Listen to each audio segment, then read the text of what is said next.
I do now want to move on to the state you're in, Nevada. More Republicans than Democrats either mailed in or voted early in the Silver State. That bucks the national trend of more Democrats voting early. Does that concern you? I think it's great. I think that it means that Democrats are getting out. And I think that that's the best thing that can happen.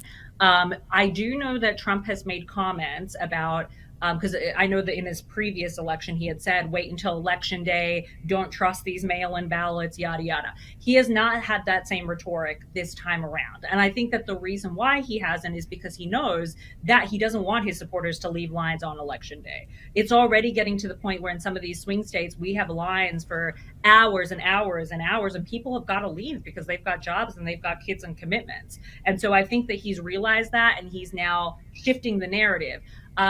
But however, does that mean that there's going to be just as many Republicans voting early as there are Democrats? I don't think so, because historically speaking, the number of Dems that vote early is astronomically higher than those that are voting Republican early. I know you said in our conversation last week that you're leaving it all on the field here in this final stretch. There's one weekend left that separates us between Election Day. What are you looking out for specifically between now and November 5th?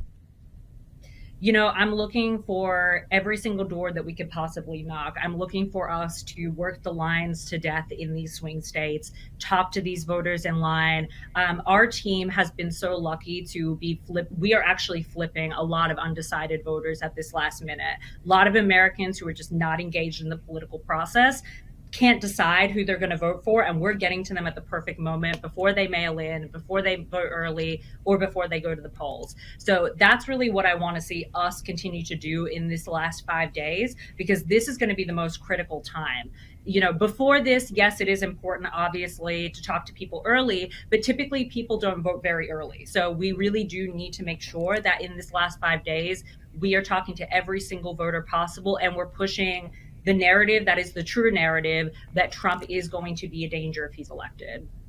You're in a swing state. You're in one of those key battleground states. Is there a large swath of voters that go in line and their mind can be changed? What does that look like? And what is that Yeah, conversation? it's very interesting. So a lot of people are going to the polls to vote specifically for one candidate usually. And so sometimes that looks different for everybody. Sometimes we'll talk to somebody and they're like, yeah, I'm here to vote for Jackie Rosen, for example. I'm here to vote for Dina Titus or whoever it is, right? Maybe they're personal friends. Maybe they know people that know those people. Nevada is a very small state. So it's not necessarily that people are just Trump or Harris and that's it. And that's what they're going to vote for. A lot of people are committed to those down ballot races, but not so much committed to the top of the ticket. And not so much even just here, but a place that we're seeing this the most out of every state is obviously Michigan because of the whole Muslim population. We know that historically Democrats have not been the most friendly to Gaza, although they are significantly better than the Republican Party on the Gaza and Israel situation. But that has really upset a lot of Muslim voters, rightfully so. And so a lot of those folks will be going to the polls to vote down the ticket, but they will not vote for a president.